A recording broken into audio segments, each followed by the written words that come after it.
Okay, let's get started.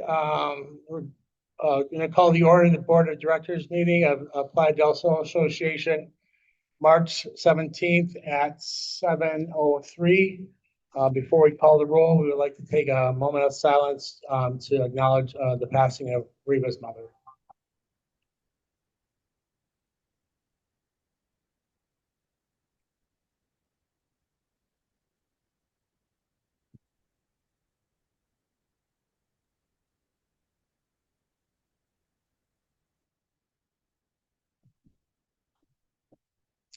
Thank you.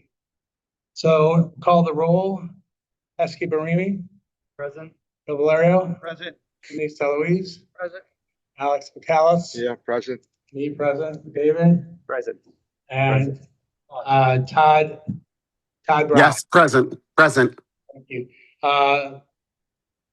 Todd Brown is joining us via Zoom. So the First Service Residential President is Scott, the manager, Isabella, the assistant manager, and Joe Snell, the original manager. Proof of notice and approval of the minutes. Scott, was the notice put out? I confirm that the notice of board meeting was posted at least 48 hours prior to today's meeting per Florida Statute 718 requirements. And could I get an approval for the agenda for tonight? You mean a motion? Yes. Yes, I'll motion for approval of the agenda. This is Todd. All in favor? Aye. Opposed? Motion passed. So approval of the minutes. So we're going to approve, motion to approve the January 13th, 2026 special meeting minutes, February 3rd, 2026, February 12th, 2026, and 2/24/2026 board meeting, and the 12/17/2026 annual meeting minutes. Do I have a motion to approve? Motion. This is Todd. I motion. Second. All in favor? Aye. All right, moving on to the officers' reports.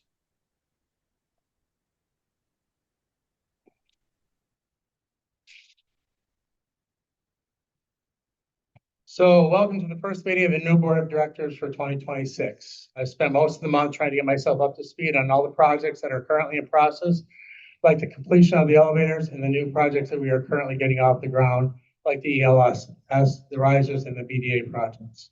You can't believe the number of emails we get. The board had a great meeting with First Services, talk about the direction the new board was looking to take as we move into 2026 and beyond. I believe it was very productive, and all the board members, new and old, spoke with one voice on how we would like to proceed. One of the items that I personally want to bring to fruition starting this Thursday at 10:30 is to meet the president's open forum. I will be in the lobby outside the mailroom on Thursdays to discuss any issues that any tenant would like to bring up. I want to hear the issues that our owners think need to be addressed. I don't promise quick solutions, but what I hear from you, I will bring back to the other board members for discussion to see how we can address those issues. I would really like to hear owners' thoughts on what they would like to see on the north deck and the pool deck as we start the initial planning for the waterproofing project. One of the key words for this year for the board is transparency. We want to remind everyone that anyone and everyone can attend any of the meetings, either on Zoom or in person. And we will definitely be continuing with the workshops to help owners understand all the complex issues that we are involved in. Looking forward to your support throughout the year as we continue to make PDS a premier place on the mile. Respectfully, Steve Ferguson, PDS Board President. Point of order, Steve, you said you're going to be there every Thursday at what time? 10:30. 10:30. And if you can't, per chance, I and maybe other board members would be happy to, I don't want to speak for other people, but feel free to give us a call if you can't make it for a particular Thursday. All right, perfect. So we'll move to the treasurer's report. Hello.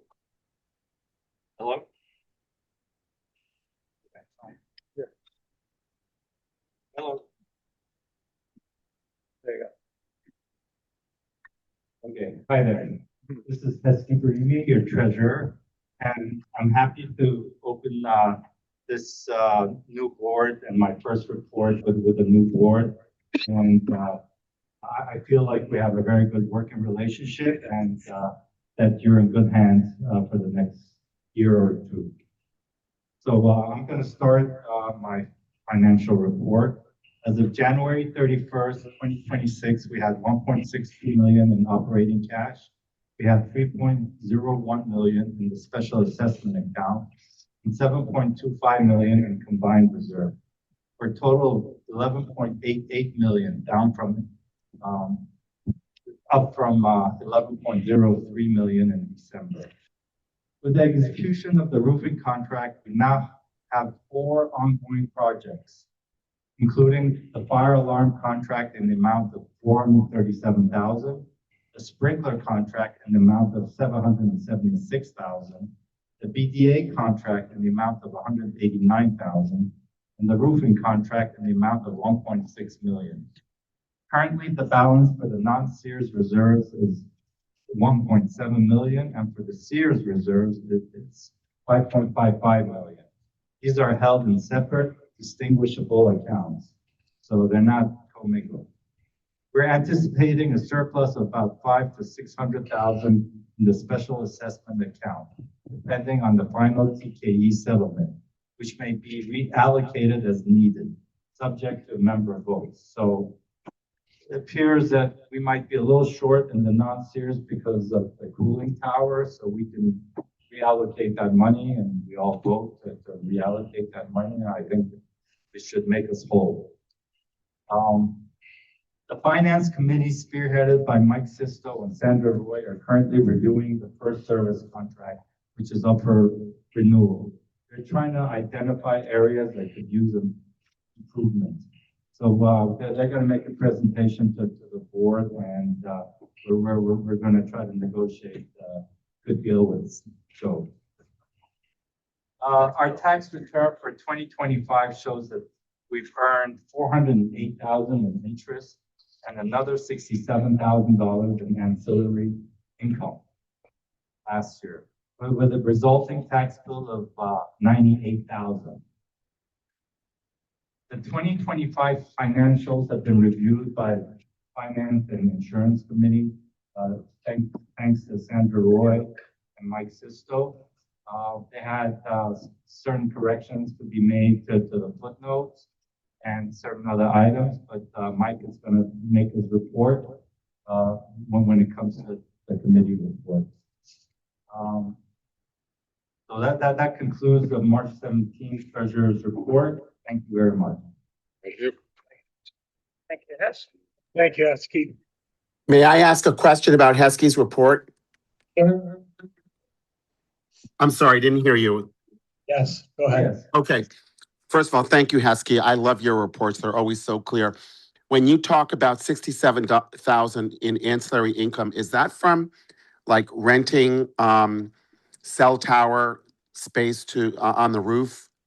No, it includes the cabanas, the kayak income, the vending machines, the various fees, the office charges. That's what is ancillary income. I'm sure, it also includes the other income. Yes, so the FBI tower and so forth, the marine. Thank you. I appreciate it. Concession. I didn't know what was entailed in that, but thank you, Heskey. It's every other income besides owner contributions. Got it. Thanks. Okay, we're going to continue on with the manager's report. Sam? Thank you, Steve. All right, some of the projects and work we've been doing in the building over the past, I'd say, probably 2 months. These are before and after pictures of the first floor pool deck stripe or stairs. We've been getting requests from some owners to paint stripes on different stairs around the property, so maintenance have been working on that. Again, this is from the first floor going out to the pool deck. We did the lower garage stairs up to the pool deck, And we've also did the beach access steps, and we'll start looking into doing, stairwells next. The North Gym maintenance, took a week and they worked on there. I believe that was last month. It wasn't quite the overhaul as we did in the South Gym, but we replaced all the ceiling tiles in there. We repainted, all the walls and columns in there. And we also did new, baseboards around the room. And we also added a new water fountain in there, same one that we put in the gym. And we also put new, paper towel dispensers. We got rid of the old metal ones that were in both gyms and put newer, dispensers in there. South cooling tower electrical panel. So these are kind of pictures of what happened with the fire that took place at the end of January. Up there, it burnt out that whole electrical panel. The last picture on the right is once the panel was put back together. But what happened was there was wire in that, I guess, kind of short circuited everything and started a fire in that panel, which caused roughly about $18,000 in damages for costs for replacing everything with that panel and labor from our vendors. We did put in a claim with our, what was it, equipment breakdown, and they are honoring our claim. We do have a $5,000 deductible on that policy though, so we're still working through the claims, with that carrier. Down at the beach, we replaced the old bench that was there with one, quite similar. The old one was starting to buckle and there were areas where wood was starting to split. Up on the promenade deck, we replaced the LED lighting underneath of the canopies there. We've been having, or there was issues with canopy lighting and, grill lighting, which we think we finally figured out and got that all working properly. Cast iron pipe repair still seems to, be an ongoing issue in the building. And the next few slides are just gonna be some before and after pictures of all the, cast iron piping that we've been repairing over the past month and a half. And these are all new pictures too. These aren't the same cast iron pipes I'm showing every single week. These are just new things that we're running into every single week. This one was a, condensation drain line that leaked on the 16th floor a few weeks ago. I'm sure some of you saw that or heard about it. There was a big pipe that was cracked, but also backed up at the same time, which started to, overflow up on the 17th floor in one of the AC closets. So we actually called a vendor out to do the repair on that one.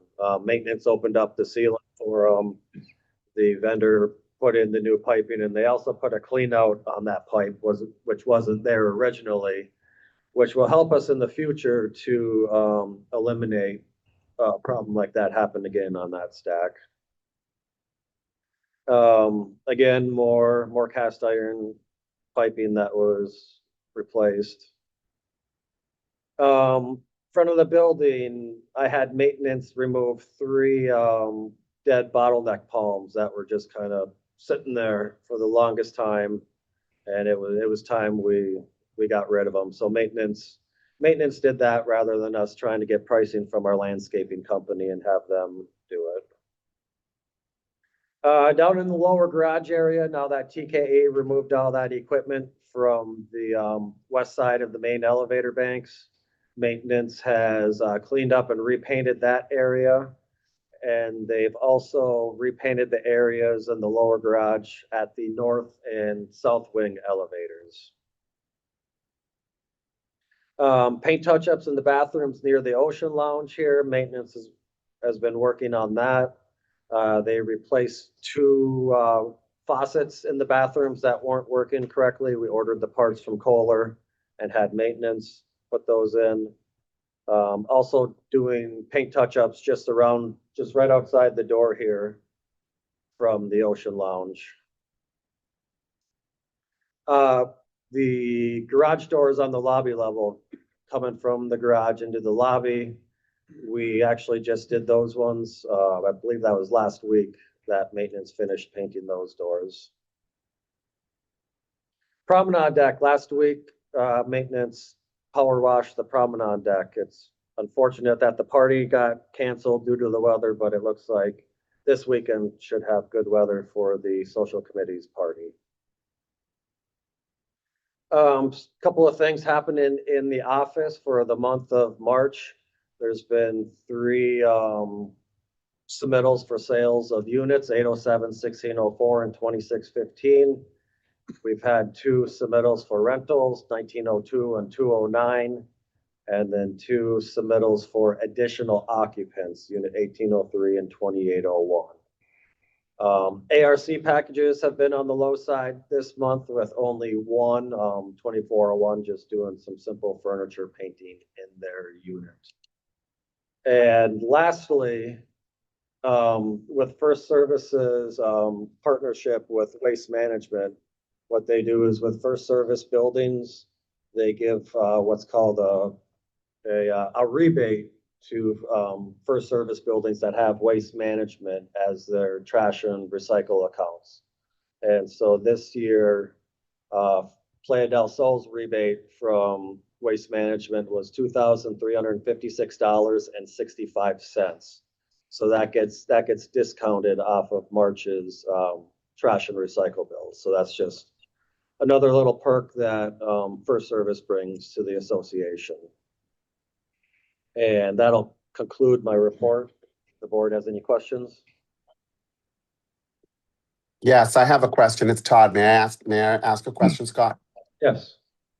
Okay, first of all, thank you very much for all the improvements that you've done around the building, particularly in light of your presentation that you made a couple board meetings ago that really demonstrated how many problems you've uncovered that you and your team have corrected.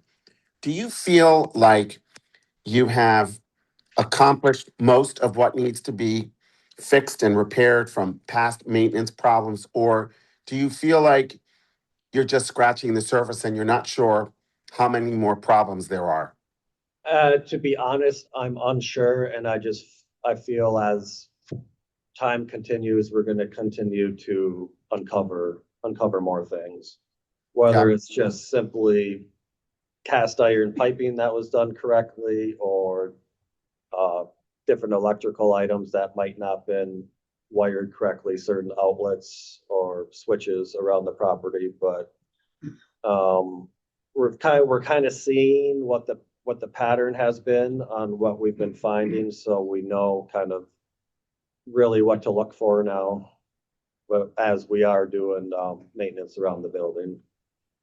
So, not pointing the finger to anyone and not looking to cause stress for any employees, but the maintenance problems that persist, and some of them were just lousy band-aids on major problems, were performed by staff members who are still present in our building. And maybe this is a stupid question, I apologize, but have you and Rodney, our new maintenance engineer, interviewed our employees, many of whom are responsible for the strange band-aids, I'll call them, that are in place, to find out what else is out there that they know of? Because, I can think of two in particular, maintenance people who've been here for a very long time, and I suspect they know where all the bodies are buried. Todd, I'd rather not get into a whole lot of this in an open board Okay. meeting, but yes, there has been previous discussions on this, and there's ongoing discussions on different items in the building like this. Okay, again, I'm not talking about a performance issue. I'm just saying these are the people who know where the problems are, and I appreciate that you've looked into that. Thank you. Okay. You guys switch back. While we're on the topic of waste management, I know we get a lot of cardboard because of all the Amazon deliveries, Walmart, everything else. Do we get a rebate on the cardboard that we compile, or basically No. waste management? No. Why is that? It's recyclable. There's no program that can do that, no? Is there a program that can do I that? was in business. I had a trailer of cardboard every week. At the height of the season, it was $125 a ton. So they're hauling it out, they're charging us, and then they give us a minuscule kickback. That I would check into that. If there's a program like this, we should definitely follow that. Maybe you can help Scott figure out if there's a program like this here. Well, that's why I mentioned a year ago about bailiff. Makes it a lot easier to, just something to think about.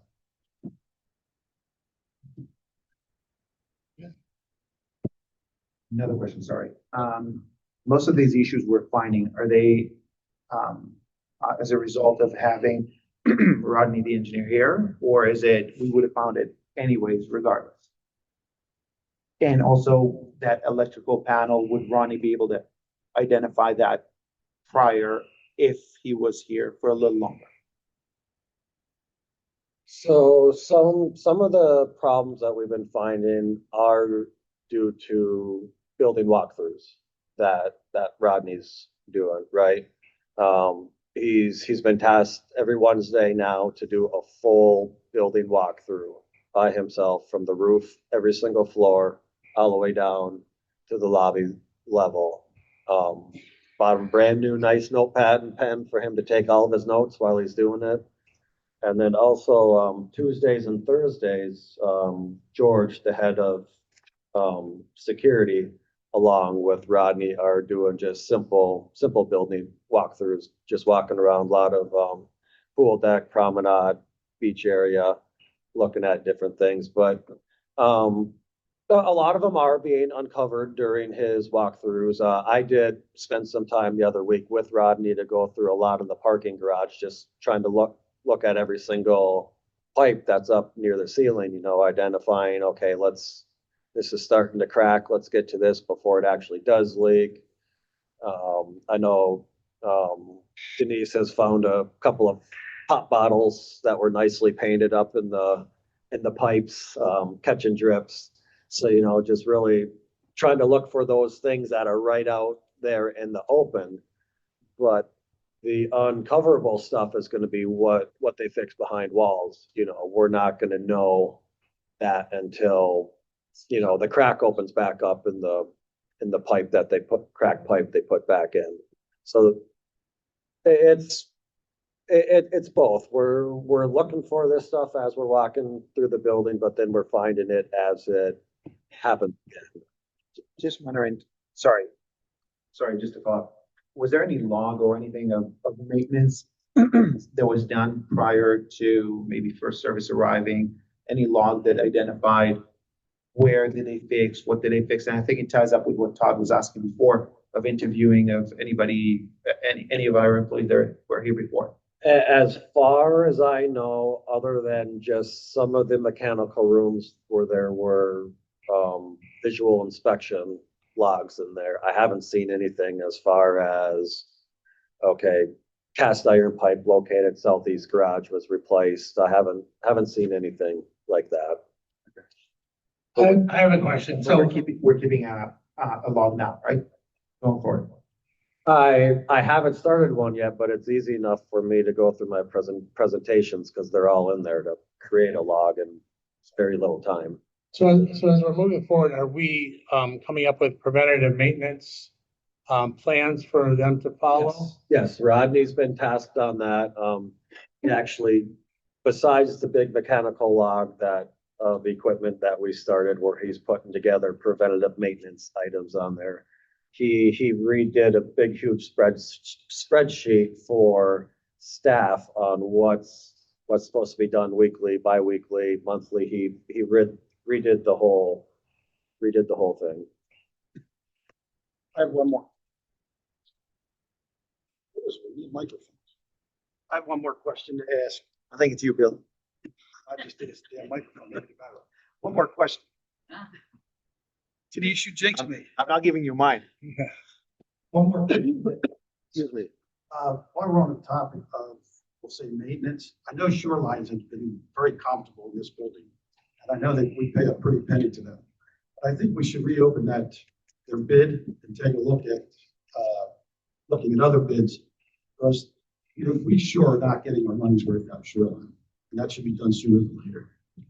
Yes, so part of the HVAC project will be whoever is awarded, you know, the cooling towers and risers, they will take over the maintenance on the building. I would prefer not to kick out Shoreline like next week and get somebody else in for, you know, whatever, a year, and then kick them out for whoever the contract is awarded to, but yes, they will be. Plan. Yes, yeah, there's a plan. Has Shoreline been checking in with? Shoreline been checking in with Rodney and making sure? Yes, Rodney, operations and security have been told and notified Rodney when they come into the building. It's actually a very good point, Bill. I didn't think about that, but what makes you think that Shoreline might not be giving our money's worth or getting our money's worth with Shoreline? Is there anything you know? If you were to read their, Microphone. Here he is, Mike. sorry. I thought they were gonna do better than microphone. Yeah, it's working. It's working. Reading over their contract and walking the building myself, seeing stuff that they miss. Okay, just like the families in the cooling tower. If they're walking a building on a monthly basis or a weekly basis, however they're doing, a blind man would have found that. Yeah. So they're costing us money. They're charging us money and costing us money at the same time. Yeah, it's not even that, it's just trying to, a lot of times we have headaches with Shoreline on getting them to actually fix something for us. Like if we have up on the roof, if we had have a exhaust fan that needs a new motor. I mean, they're telling us it's 3 to 4 days. When Rodney has called Airstrom, they went to a supplier, picked up a motor in 1 day and changed it out. That's all more reason. And We have and a great example is those garage exhaust fans I had put in. It took them literally between 8 and 9 months for them to get their supplies and install those, because every time I'd call them, oh, they sent us the wrong size this, or we're waiting on that. And it'll be, in my opinion, it'll be nice to get somebody else in here. Not to beat a dead horse, all the common hallways, the air conditioners, they're supposed to be changing the filters in them. And guess what? Every month I got a call and get the damn filters changed. They're black as tar. You know, so that's another thing. When is that contract over? Do we have a contract with them, or is it like per diem, or like how does it work? Yeah, it's a year-to-year contract. So every end of fiscal year it's done? No, I don't know off the top of my head, but it's, you know, I can find out and let the board So know. next time that we'll open it up. Yeah, Yeah. so good idea. Make them hungry again.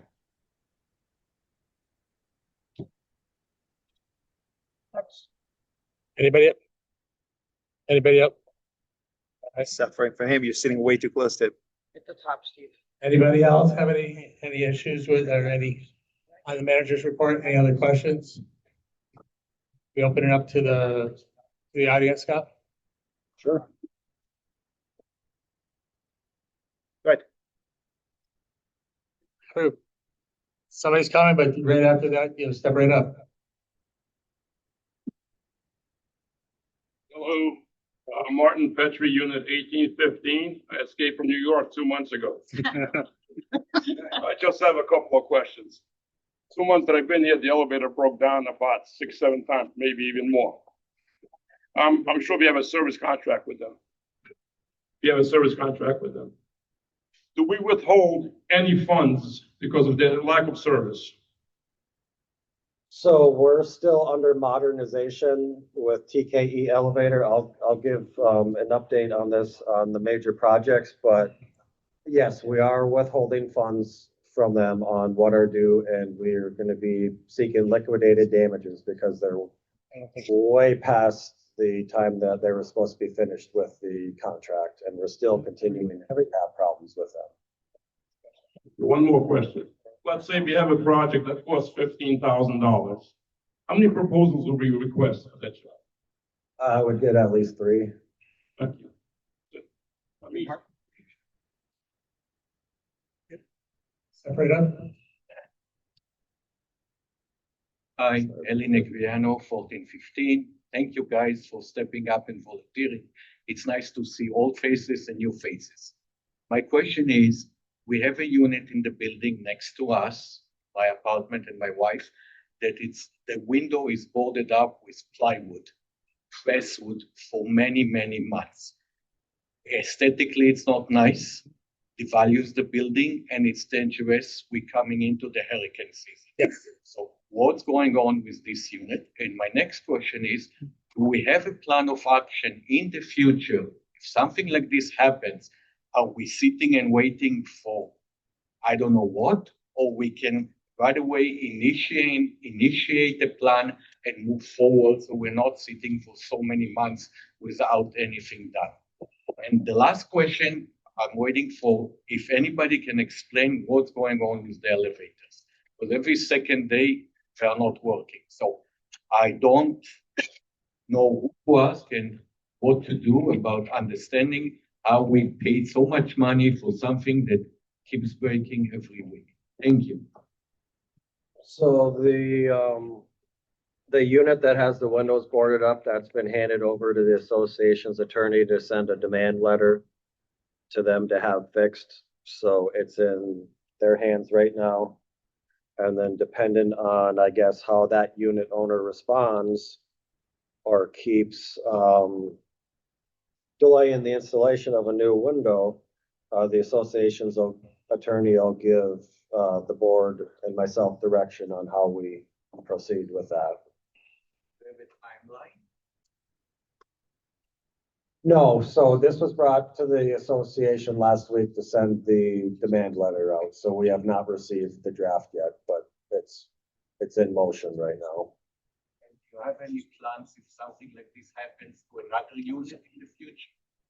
Yes, so the plan would be to take action quicker. What happened with this unit was during concrete restoration, the window had to be removed for repairs around the window. And the unit owner said that he wanted to purchase a different window system to be put in. Unfortunately, the unit owner does not live here full time. He lives out of the country.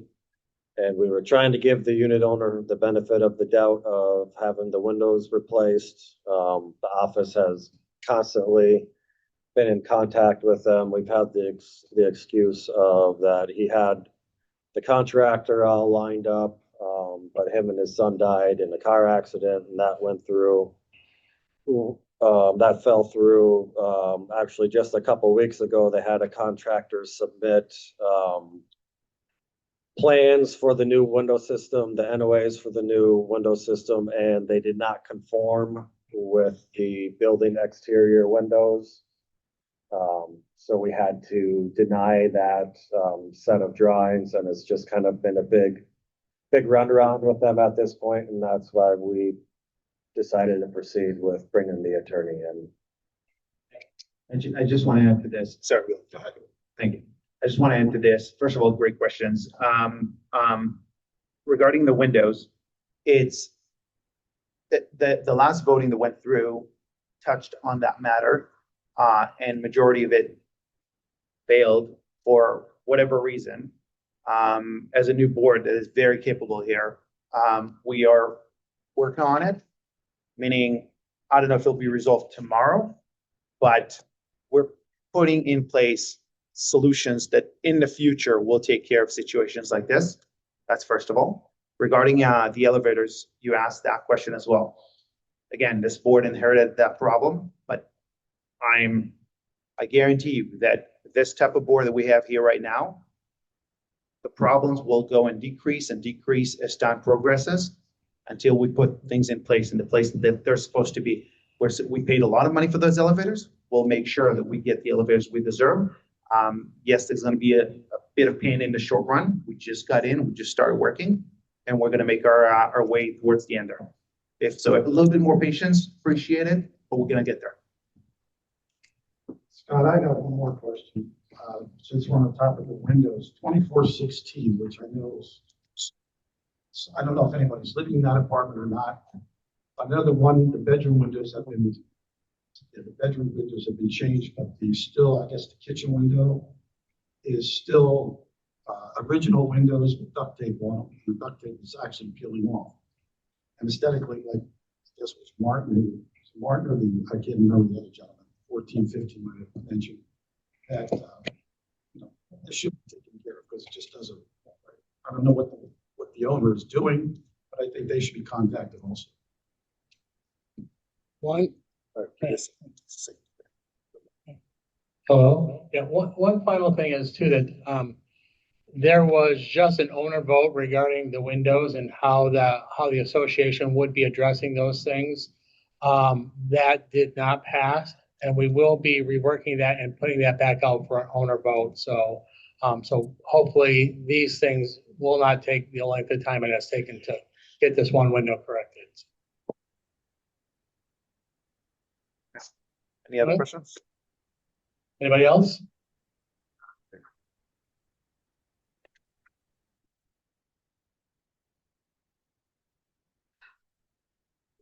I'm so disappointed. Feel like I'm getting old. Carolyn Campbell, 1116. Can I ask about housekeeping, or is it on the agenda?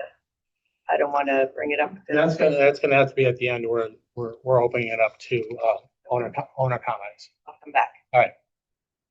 You're gonna make her get up again. It's good for her knees. So. Okay, we're moving on to old business, major project updates.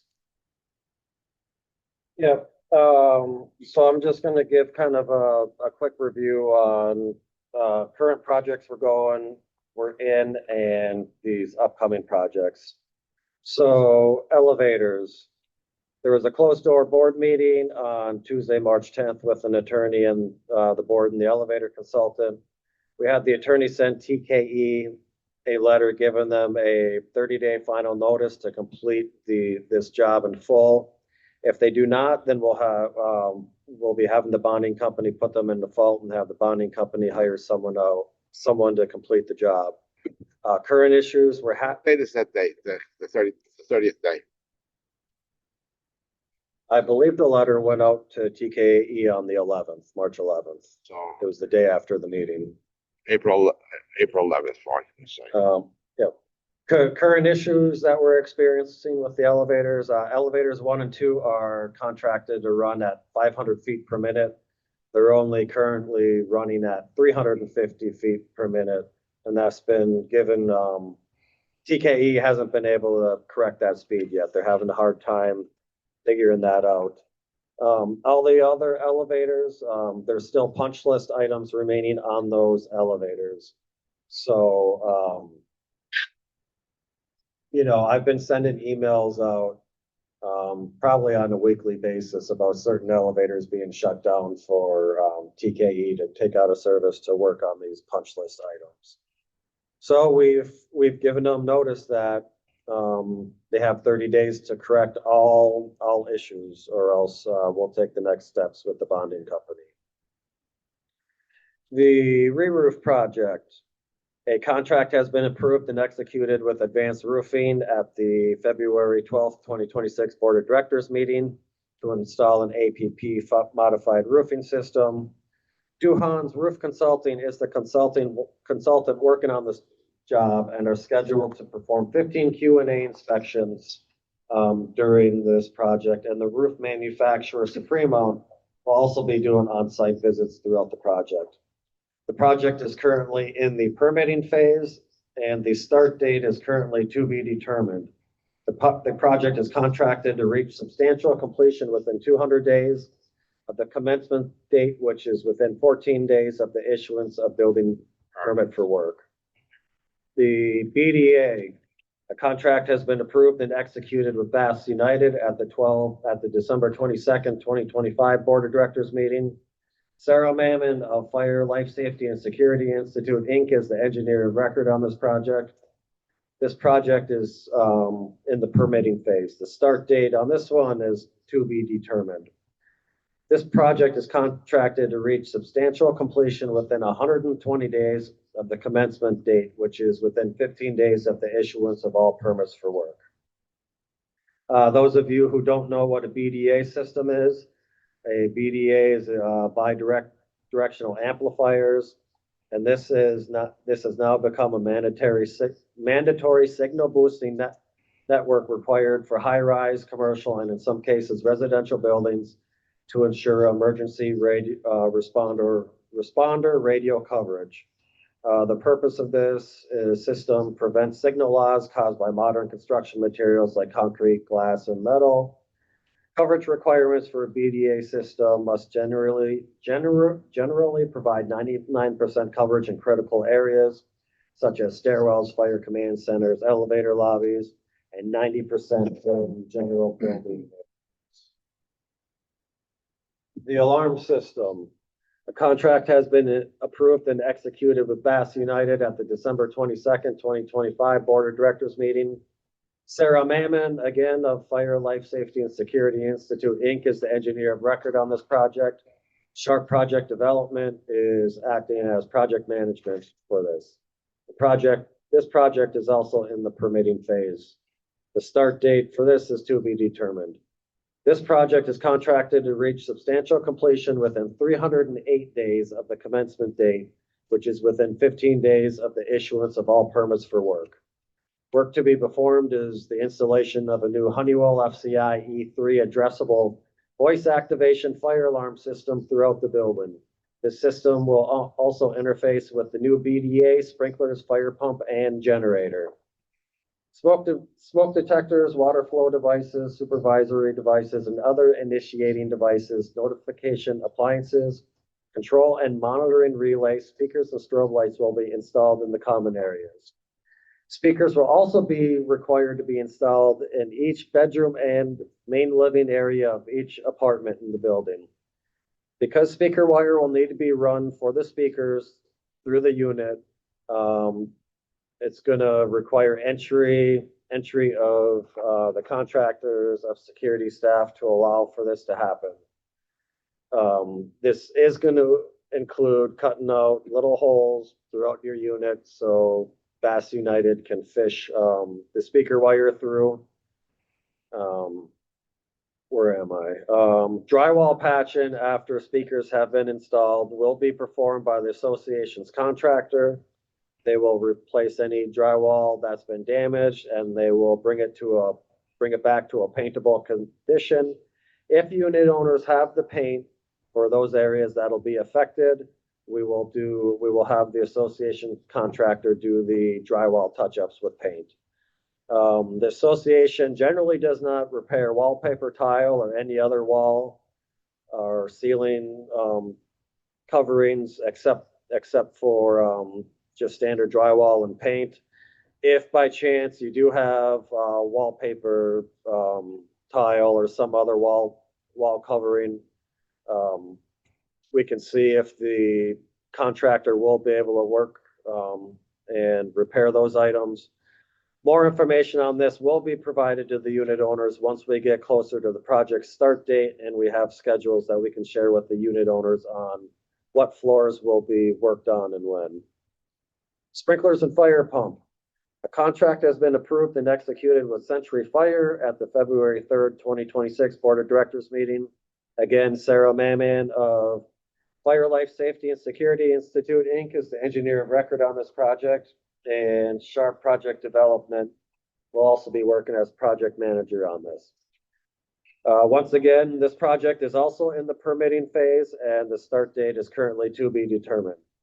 This project is contracted to reach substantial completion within 300 days of the commencement date, which is within 30 days of the issuance of all permits for work. Work to be performed will be to provide sprinkler coverage in the garages and lobby level areas that are currently not covered throughout the common areas of the main tower by all apartment doors in the main tower that communicate into the corridors, including apartment AC closets. This sprinklers will be installed inside each main tower apartment right above the main door and secondary door. So what that means is if we were inside of your unit right now, and that's your front door coming in, a sprinkler head would be installed right above on the wall in your unit. And again, where your secondary door is, it'll be installed right there.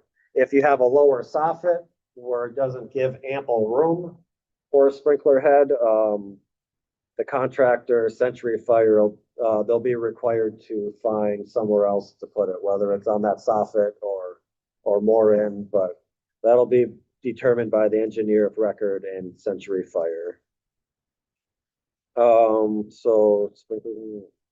Okay, and then also sprinklers will be installed along the catwalks.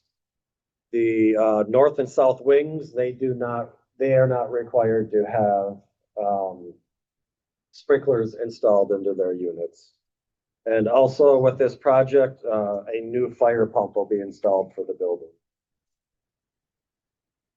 HVAC. This project is currently in the request for proposal stage. Epic Forensics and Engineering is the engineer of record, and Sharp Development Project is working as project manager. There are two major components to this project: condenser water piping replacement and cooling tower replacement. A brief scope of work for the condenser water piping replacement is to remove existing rooftop condenser water supply and return piping and replace with Schedule 40 PVC with UV protective paint. Remove residential water heaters and heat pumps to access condenser water branch risers. So what that means is in your AC closets, the water heater and AC unit's need to be removed in order for the contractor to replace the supply and return condenser lines in your AC closets. Continue with that, remove existing condenser water branch risers between roof and ground floor and replace with type L copper piping. The second part of this project is cooling tower replacement, which will include remove and temporary lockout all electrical, the cooling towers, pumps, and accessories. Remove and dispose of existing cooling towers, piping, and supports. Install new supports for cooling towers and pumps. Install new cooling towers and pumps with new isolation valves, springs, and accessories. Install new NEMA 3R rated VFDs and disconnects for cooling towers and pumps. Install new valves, air vents, dialect fittings, and riser clamps on new condenser water piping. Connect existing main condenser water risers to new cooling towers and rooftop main piping. Provide standalone controls of new towers and pumps and cooling tower vibration switches. So that's the current status of where we are at in all these projects. Can I ask a question? When the ACs and the water heaters taken out of the closet, I know now Florida statute, you have to have the metal rack that they're sitting on. The owners that don't have the metal rack, since maybe they have been replaced, is there anything put in place where we could buy these in bulk and owners will get a one price? Unit price. So yes, in the request for proposal, we're having them put in a unit price for these. Scott, also at this time, with the aging of unit air conditioners, residence units, air conditioners, and hot water heaters, it'd be a nice time for people to start taking a look at that. Yes, and so also in the RFP, they're putting in unit pricing for, I believe, what they said this morning, 40-gallon water heaters. And then also they have like 3 or 4 different size AC units that they're putting unit pricing in for residents. So that if you're coming up in the next year or two on needing to replace a hot water heater or a AC unit, that would be the time because it's being pulled out anyways. If your unit is in a leaking condition or an irreparable condition, the association is stressing you to have it replaced. Scott, quick question. Sorry, go ahead, Alex. Hello? Yeah, we have a resolution that hot water heaters over 15 years, we have to replace it. So I think that should be put in place. 15. So 15, yeah, one. So, if I'm a unit owner that, recently, past year, let's say, replaced my water heater or my AC unit, and one of those get damaged because of the project, who's responsible? What do we do in that case? So the contractors, a good contractor will take pre-condition photos before they go into every single AC closet, and they will take photos of the condition of the AC unit and hot water heater, and they will also be noting if they see it leaking.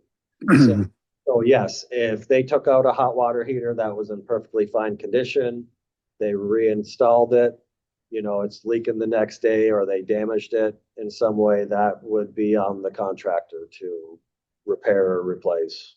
Okay, and we have that in place in contracts or whatever it is. We should put that, otherwise if we don't.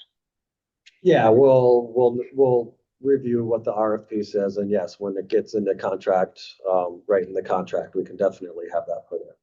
Okay, I just want to make a comment, so to the association as well. We currently passed through, I think, a few years of hardship with the work around the building. Sorry, fixing our building and everything that comes with it. Yes, there's going to be a little more hardship regarding entry into our units and AC, but the entry into the unit is because of the fire system that the government is just mandating, so we don't have a choice. We have to do it. Otherwise, we're in breach. I recommend everybody to take photos of the area of their places. The contractor recommended it. Take photos. Make sure you have the before pictures. So later on, when you need to come up to the contractor that did anything, you have the before pictures. That's what I highly recommend.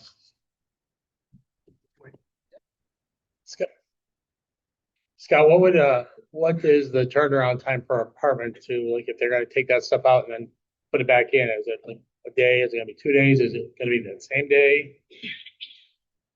So what was explained to us is they're gonna be trying to get all contractors to work in unison, which would mean is, say, if they were to start on the 29th floor of the main tower, they would have one contractor such as Bass United go through and install all of the fire alarm speaker equipment.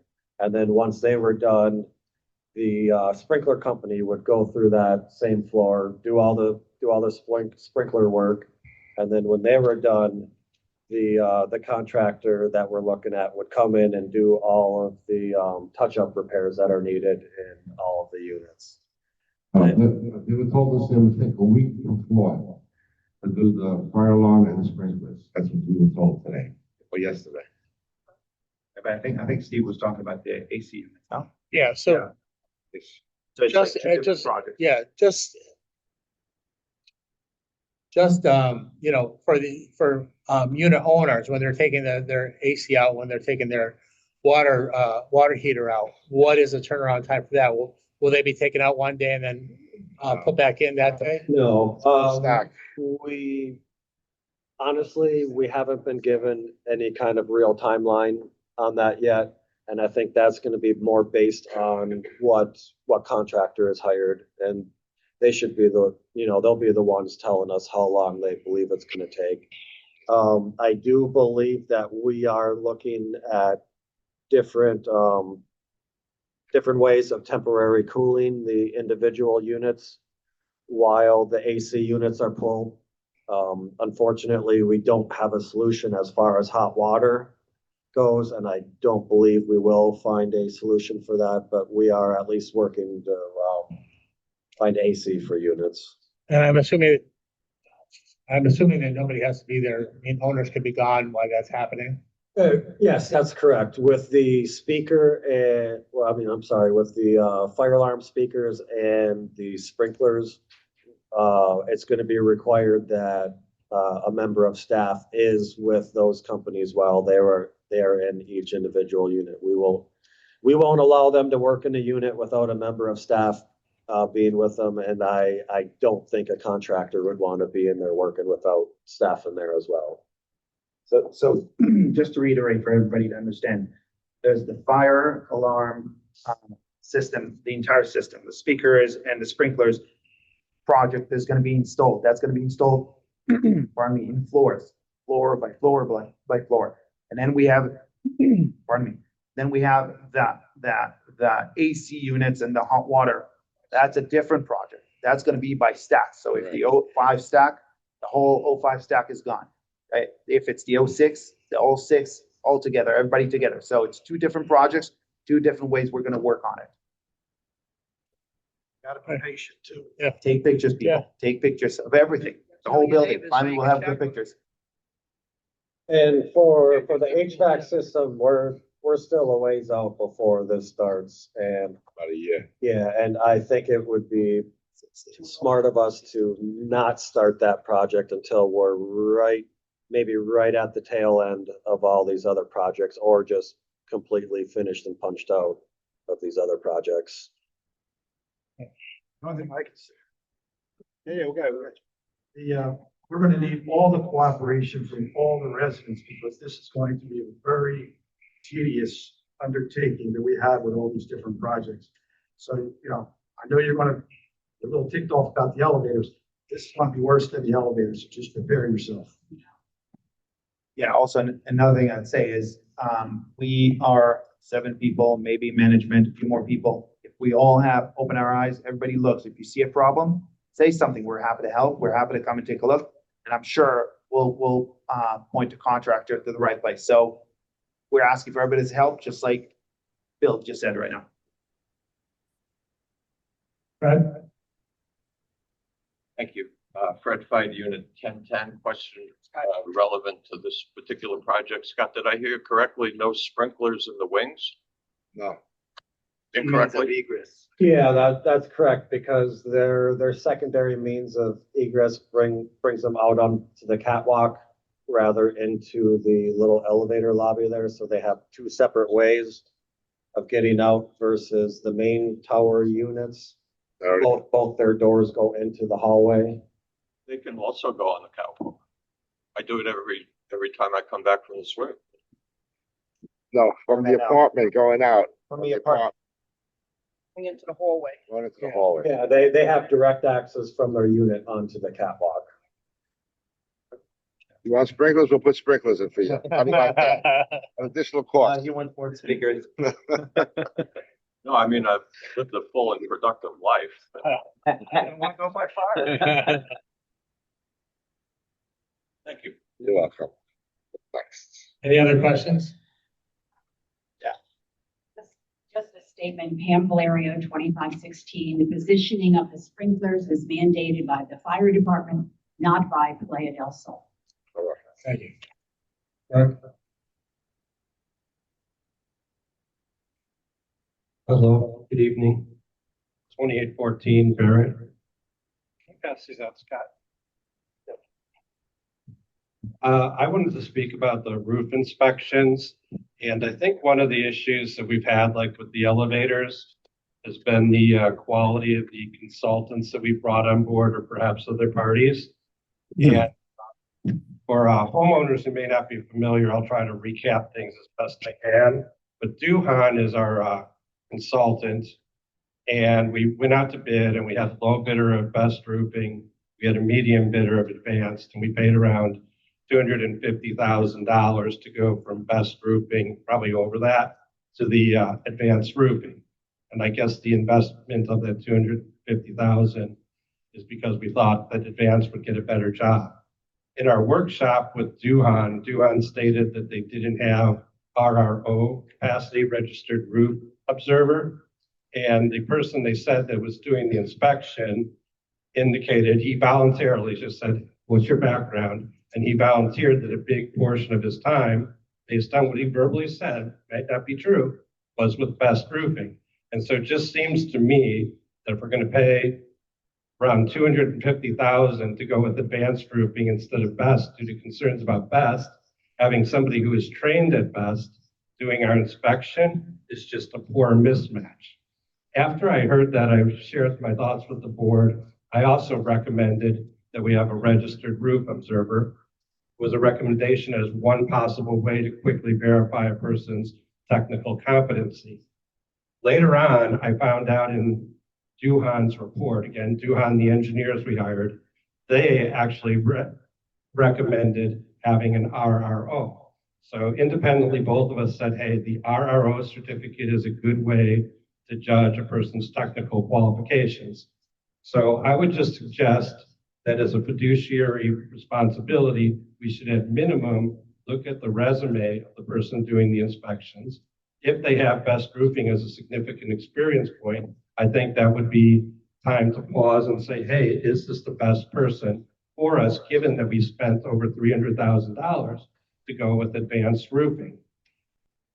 So, and again, the gold standard would probably be the RRO recommendation, which came from me, but I realize some folks aren't fond of me and perhaps, just perhaps, would be willing to burn money rather than do a suggestion. So therefore, I again point back to Duhan, which in writing in the documents I presented to everybody recommended having an RRO. Thank you. You're welcome. Thank you. Excuse me, can I ask a question of Brooke before he steps away?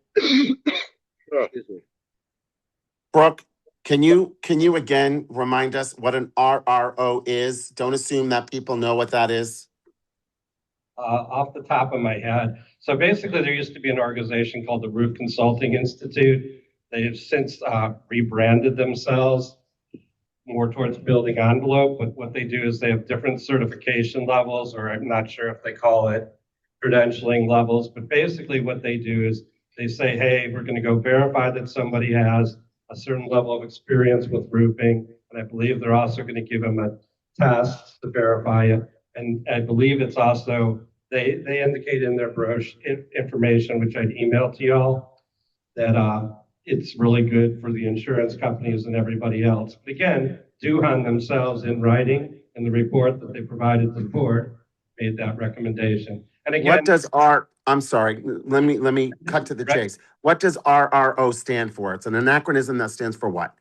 Registered Roof Observer. So the notion was that people in the industry, in the building envelope industry, again, back when I was a younger person doing roof inspections and that, it was called the Roof Consultant Institute.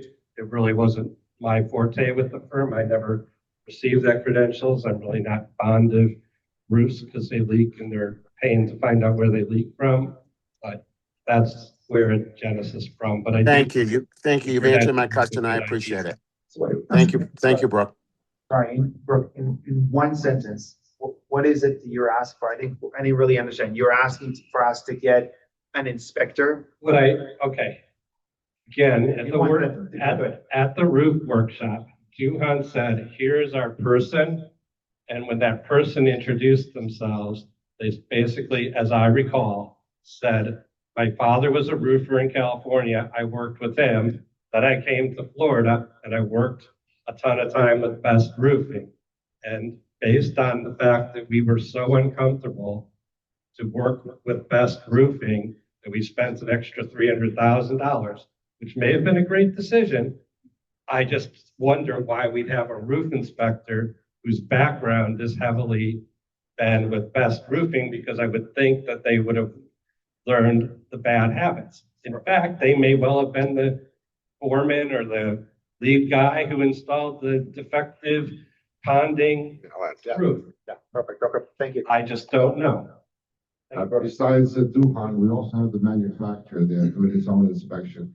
The manufacturer is the person that's going to guarantee the roof, no dollar limit for 20 years. So who's better to have as an inspector than the person that's going to guarantee it for 20 years?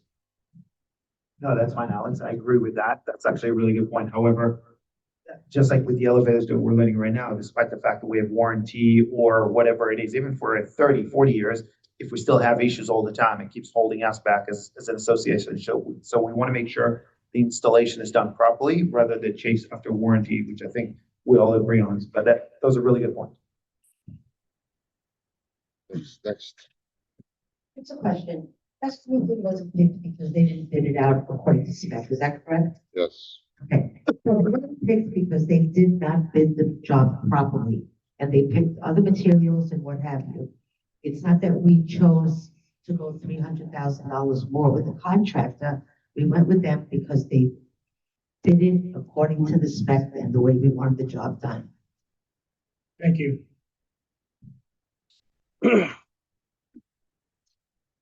All right, let's move on to new business. No business.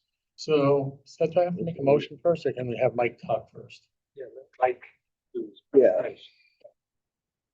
The approval of the 2025 financial audit. Mike, if you want to give us an overview, please. Yeah, sure. First of all, good evening. Mike Sisto, Apartment 2304, and Head of the Finance and Insurance Committee. So the audit was conducted in late January, early February. It was performed by the CPA firm of Gladstone, Strum and Company that we've been using for a few years. And the 2025 Independent Auditor's Report was issued on February 12th. And I'll just read their opinion. In our opinion, the financial statements present fairly, in all material respects, the financial position of the association as at December 31st, 2025. So the auditor is certifying that whatever they've audited on a trial and sampling basis is accurate in their opinion.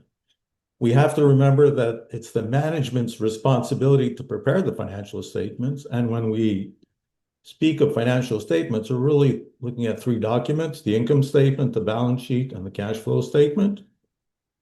Management is also responsible for the internal controls in the organization. And last but not least, the accounting policies as per US GAAP, and GAAP is generally accepted accounting principles. So essentially, those that aren't too familiar, the management, in our case for service is residential, prepares the information, and it's reviewed by an independent party, the CPA firm, that certifies the accuracy in many respects. They also look at the internal controls and the accounting policies, but do not provide an opinion on those. However, if there are inconsistencies or misstatements or errors, they will notify the association. In the 2025 report, there is no mention of any of those. Overall, my opinion on it is that the 25 audit was quite smooth and efficient. And I base that on two key numbers here. One is that in the 25 audit, there were 2 adjusting entries affecting 4 accounts that were recommended by the auditor. In comparison, during the 24 audit, there were 20 accounts with 5 adjusting entries. So and furthermore, the 25 audit was completed February 12th, the 24 audit March 19th. So it was far more simpler, efficient. And I attest that to the fact that the Finance and Insurance Committee members provided feedback during the audit. And also, we review the financial statements on a monthly basis. So we're pretty much on top of things going forward. And that shows in the amount of time it took the auditors to form an opinion on our statements. Having said that, once the audit report is approved by the board, we'll post it on Building Link. And if there are any owner questions, you're welcome to send them to us, maybe channel them through Scott, and we can address them at an upcoming Finance and Insurance Committee meeting. That's it. Great, thanks, Mike. Well done, Mike. Well done, Mike and team. All right, so can we get a motion to approve the 2025 financial audit as presented? So motion. This is Todd Brown. Second. All right, all in favor? Aye. All opposed? Passed. The next thing on new business is confirmation of committees and committee members. The sign-up sheet went out at the beginning of March and closed on March 4th, or March 9th, excuse me. And then from there, we followed the bylaws, which actually states that the president of the board picks the actual committees. They've been, in the past, they have picked the chair And then the chair has picked their own committees, but, we are looking for a little bit, something different this year. So, the committees are finding and grievance, Marcia Edelman, Phyllis Wimbledon. On the social committee, Denise DeLuise, Pam Valerio, Reba Ben Abbey, who will be the chair, and Lorraine Martino, who will be the co-chair. And Lynn Kramer, excuse me. The Finance and Insurance Committee will be Sandra Roy, Mike Sisto as a chair, Barbara Savali, Heskey Barimi, and Katina. X. Yeah, X. Zoria. Thank you. The Document and Rules Committee will be Phyllis Rudel, Holly Payne, Denise DeLuise, Marcia. That's it, Sullivan, and myself.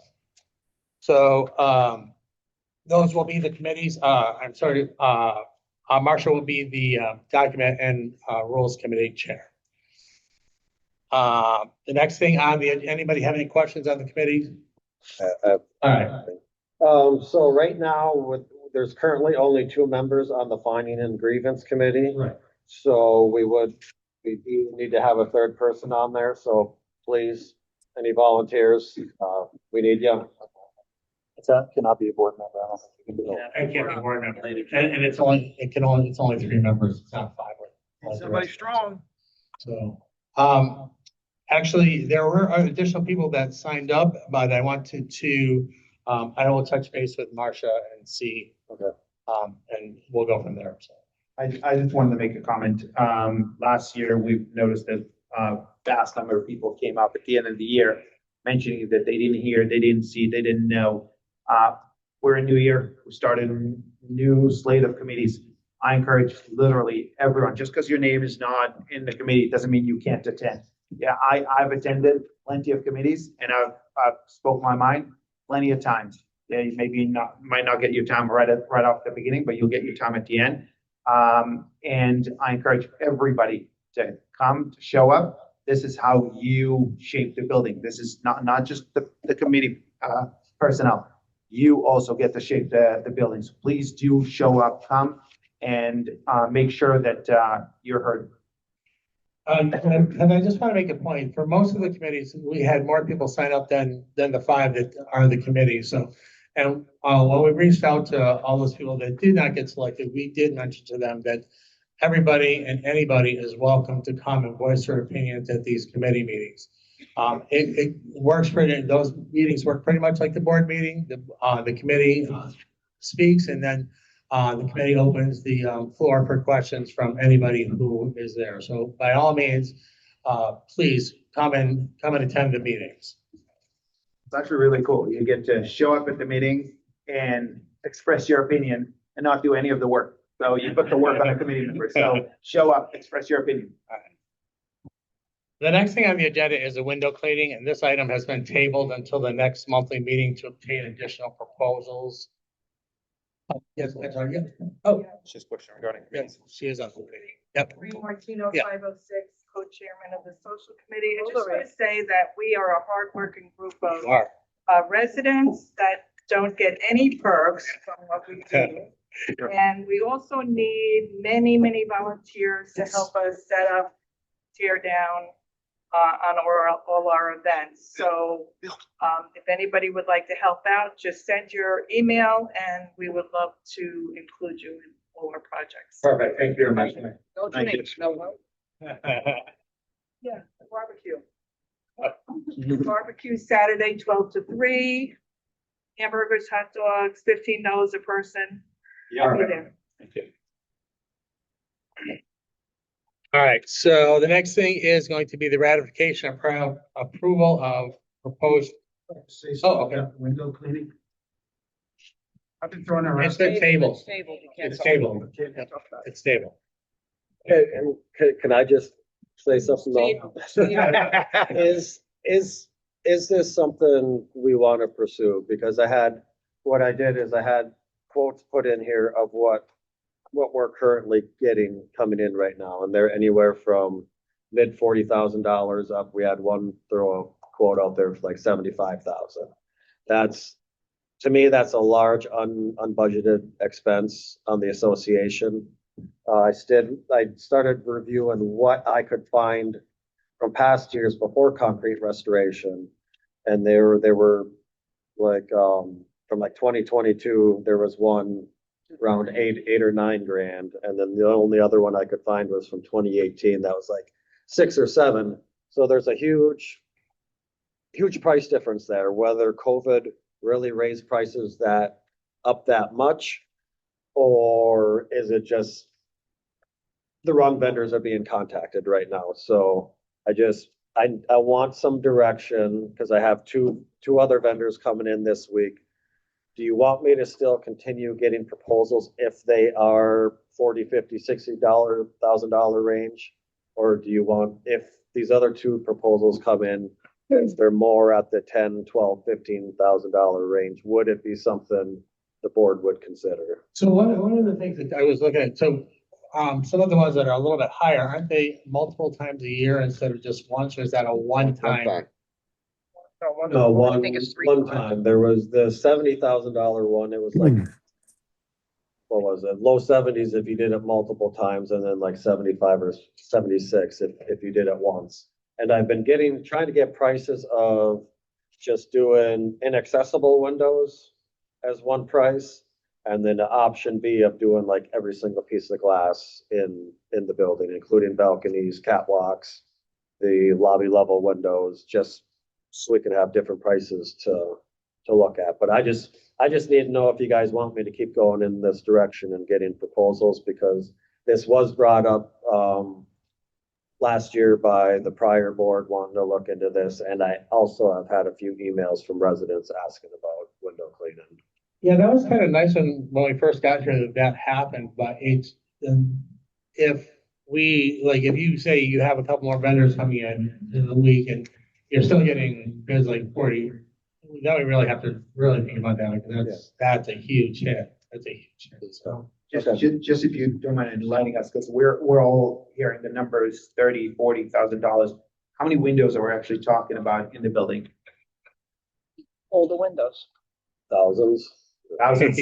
Okay, Yeah. so it's More than thousands of windows to be cleaned.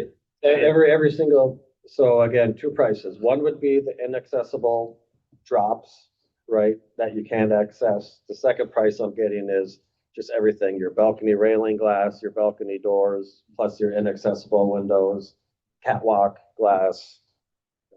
Okay. While we're on this subject, Guess we're not table. I myself, if I clean windows, 2 days later, living on the beach, they're going to be dirty again.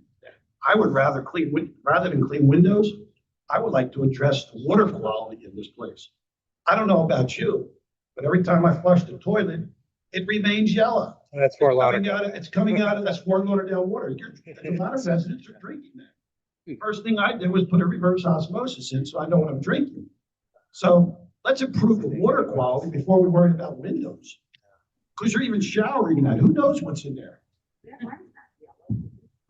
I think And there's it's starting to etch the toilets. I think with the windows, there's a problem with the insurance requirements. I think the insurance are very steep on those. The workers' comp, to have proper workers' comp to do this type of work is very expensive. That's probably a big problem. Well, you keep telling us that the windows are the owner's responsibility. I clean my balcony windows. I clean my balcony glass. I clean my balcony floor. So let the owners clean their balconies. Why should the association? Inaccessible. We're talking about the inaccessible ones also. But the problem is, Please do not clean your no sooner inaccessible you ones. clean the inaccessible windows, 2 days later, they're going to be dirty again. That's fine, You but know, we you're, just, you're basically throwing good money after bad. I agree, but we just went through, a few years of work, outside work, that took a toll on the windows. Doesn't matter how you look at it. Some residents are interested in it.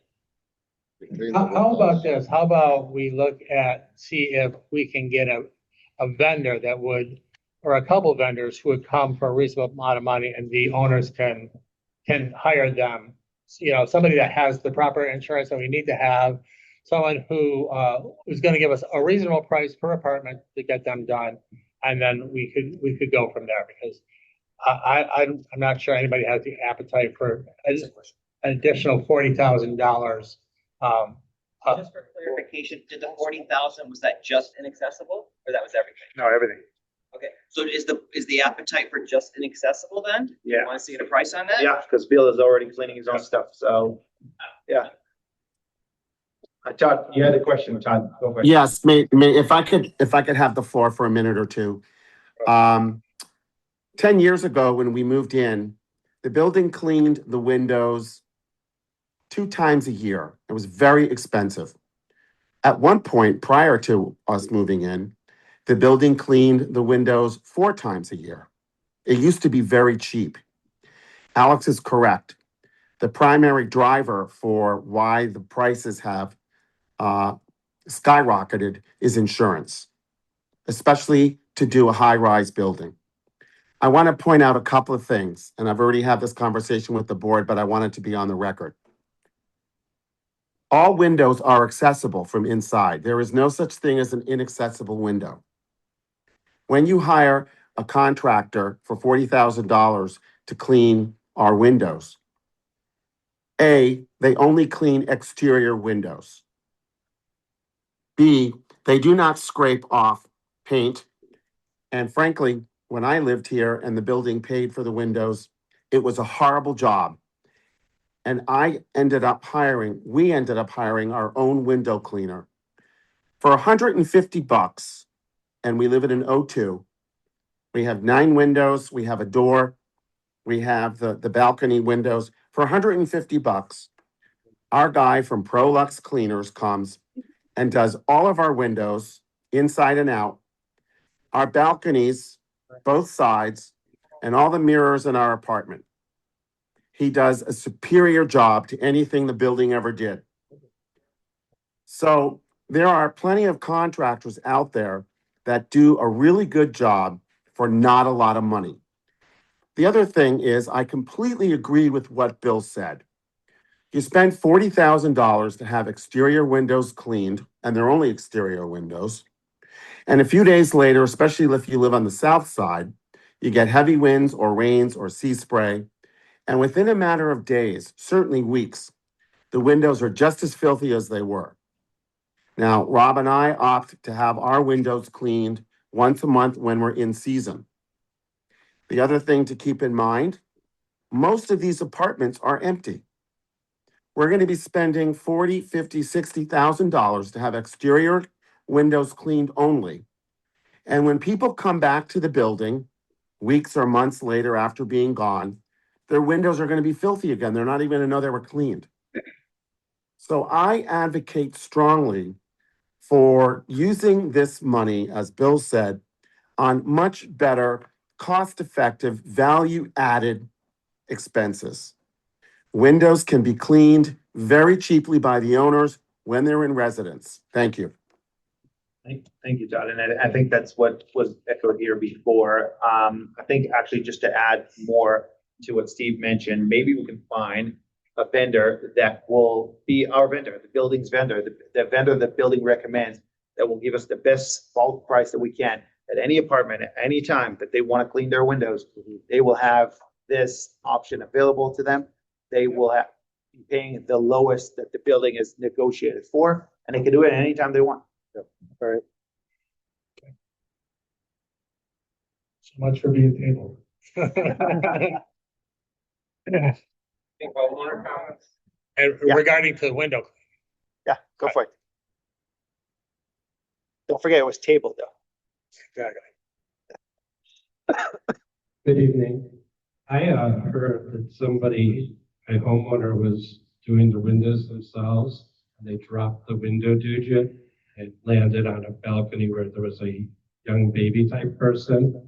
I had shared with Scott how I was going to buy my own stuff, including a lanyard that would tie to my arm or the railing. I don't know that the status quo where homeowners hire somebody who sits on the edge of the window, reaches up without any fall protection is a really good idea. And now that this meeting is being videotaped with the discussion of workers' comp mentioned by Alex, workers' comp mentioned by Todd, maybe it's in South America, I guess, not down in heaven or up in heaven. So I think we should really consider the safety aspects and putting in some type of rules if we are indeed going to have people, whether they're homeowners or professionals, that they should have a lanyard to tie onto their windows. Squeegee, I guess is the proper term. All right, thank you, Brooke.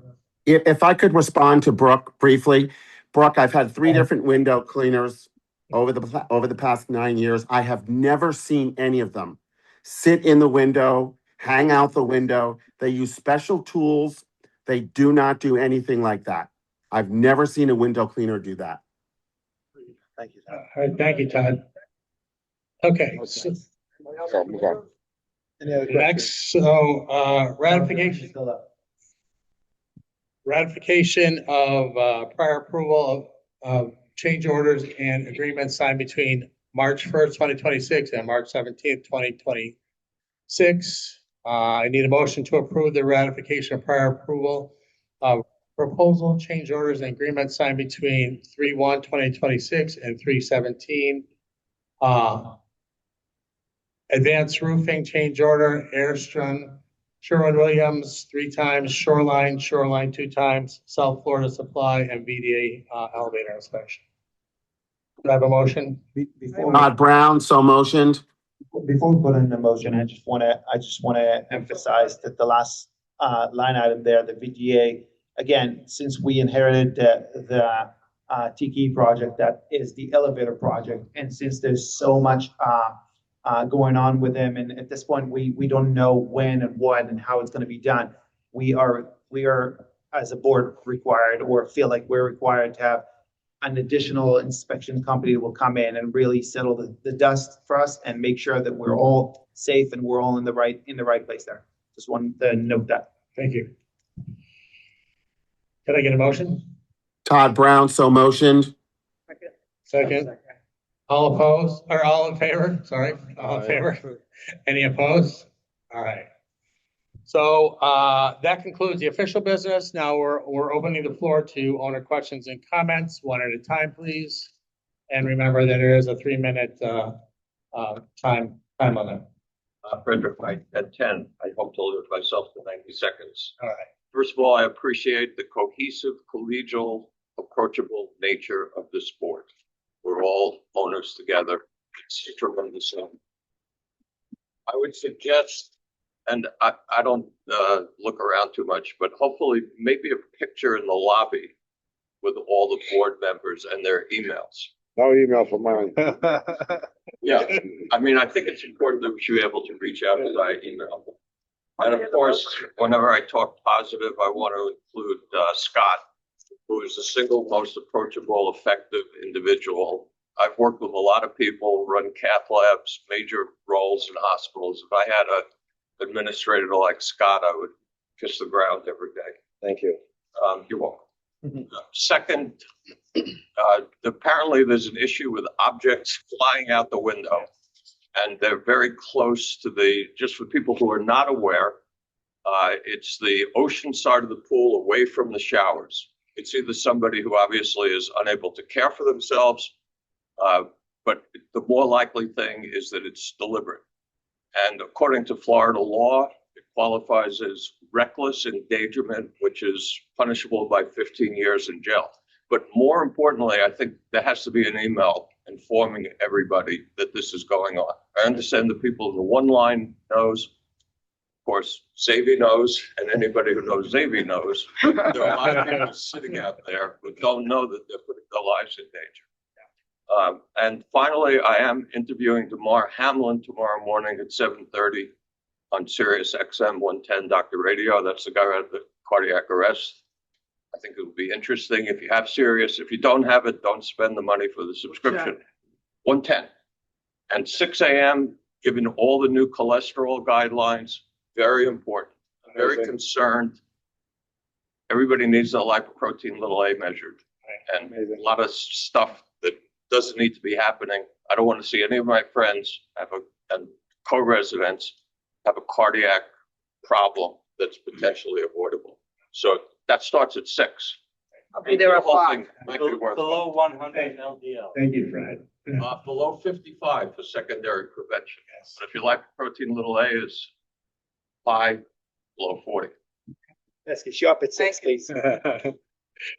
Hey, we got medical. Excellent. So wait, Yeah, yeah, that's a good wait, point. he actually touched some very important point regarding the stuff that's flying off. Do we have any solution for that? Do we think about something? Do we put something in place? It's actually kind of very, very important. So besides the emails that we've been sending out to the one stack, we did file a police report and have that on record with them. Sure. Are we planning on putting a camera to look at the building? Is it something we're still to discuss? Is this something that we could do past that to make sure it doesn't happen again? Especially if it lands on someone. God forbid. So we do have cameras on the pool deck that are pool deck level, but I would need some kind of confirmation from the attorney to point the camera up at, people's balconies. All right. So is it, again, Todd Brown, sorry to interrupt. Did someone else want to go? Sorry, I have a quick question, Scott. Do you know, or does anybody know where who the offenders were? Were they owners? Were they renters? Were they guests? We just believe it's been coming from the one stack based on where they've been landing. Because they've all been right around the one stack, and there was, I believe, one that went down onto the promenade deck, and that, there's only the one on the 17 right there, and it was right in front of the one. Thank you. Okay, housekeeping. So now that we have a new board, excuse me. David, take him. Take it away. I just have a question about housekeeping. So I guess my first question is, are we going to be staying with the same? I know that this is personnel and you can't really respond. But are you considering a different cleaning service? And the reason I ask this is because for the number of years I've been here, I don't want to age myself, but it's my 25th year in this building, and cleaning service is the pits. The bathrooms on this level, I can't get over how disgusting the sinks are. They may look clean, but that little slit where the dirt collects, just run a paper towel through there and you'll be horrified what you pull out. So I don't know if this makes sense to us, but if you think about office buildings have cleaning services that come in at night, so they don't disturb anybody. So I was thinking if we had a cleaning service that came in at night, hours wouldn't be wasted waiting for an available elevator for them to come in and clean the elevator floor, the areas around the elevator, the interior of the elevator, or the lobby area where most of us would be sleeping. And they could do split it, so because they can't vacuum obviously during the night. no, So not vacuuming. they're vacuuming all the stuff during the day and the rest of the night. Yeah, or just like a night crew. Or, this way they're cleaning when nobody's around and it can be efficient. And also the dirty water that they use in that same bucket for 29 floors is totally gross. Maybe if they had elevators free, they could bring up more water, or somebody could bring them up more water. It's like when you go in the elevator, you can see along the lip, there's like a ½ inch of dirt that they haven't gotten to, and that exists all through here. So I would say get rid of this cleaning service and hire somebody new. We used to have a great cleaning service here when they were in-house, and they were really, very efficient. So I'm not sure always contracting out is the best way. So I'll just leave. I have other things, but I'm just leaving house cleaning on the table. Thank you. Thank you. Some commission like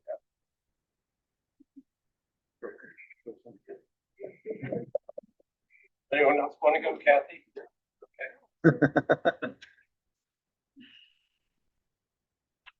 Good evening, Brooke Barrett. First off, there's a disconnect between what's on Building Link with respect to the roof package that was bid out and the bids that came in and what Kathy said. It could be that everything's correct, but I don't know if Kathy and Alex and Scott might be willing to just sit down and explain to me why Building Link is suggesting to me things different. Anyways, good evening, Brooke Bear 2814, hello. There's been several weeks since I've had the opportunity for member comments. Some of my remarks are outdated. I wanted to acknowledge President Mark Jara's comments where he stated that there were occasions that people were disrespectful and he'd been spoken to in a way no volunteer should expect. I agree that civility is important, and if he feels I mistreated him in any way, I apologize. I also wanted to apologize for speaking during the candidates forum where I pressed to have my second question read. I want people to know that I respected the process and the first question about door bucks. Despite candidates expressing lack of knowledge, I remained silent. Despite candidates expressing opinions that contradicted the project record, I was silent. I admit that I was deeply disappointed that my second question was not included. I'd been told that my submission was compliant. I expected it to be included. It was comparable in length and structure as other questions. I guess all is fair in love, ward, and board matters. On a brighter note, over the past few months, I've received calls, emails, and conversations with homeowners who share my concerns about board actions, and I'm really grateful to the folks who've reached out to me. Thank you. At times, I feel really lonely up here. The board recently acknowledged the derivative lawsuit by email that was in December, I think. I'd like to address a component of the lawsuit that is as significant as the $78,000 settlement. It's a legal matter. You can't comment, but you can say it. Just a second, let the guy talk. Sorry, my time is running out. Carol didn't even have a timer on hers, although I did agree with the night cleaning. Anyways, the email that went out from the board said there was a $70,000 settlement. What I think is more important is that the complaint, which went to court, said that our clients compromised several owner units, many of whom do not want their names disclosed for fear of retribution. In fact, approximately 21 homeowners told the court, again, they told the court they feared retribution. The people who reached out to me, who were anti-litigation, expressed similar concerns about not wanting to speak up. And I just think it's a sad state of affairs that people are afraid to speak, and I hope things change. Lastly, I want to address the many people who shouted me down when I wanted my second question read as submitted. The reaction of the crowd has left a permanent mark on me. I want to thank the board for volunteering your time. I'd like to kindly request to use my remaining time to leave quietly out the door. Again, thank you for your service, and peace be with you. Thank you, Brooke. Do we have anybody else? Can I get a motion to adjourn? I motion it. So moved. Second. All right, all in favor? Aye. Thank you very much, everybody, for attending. Thank you. Good night, everyone. Appreciate all your I hard look work. forward to seeing you all at the committee meeting.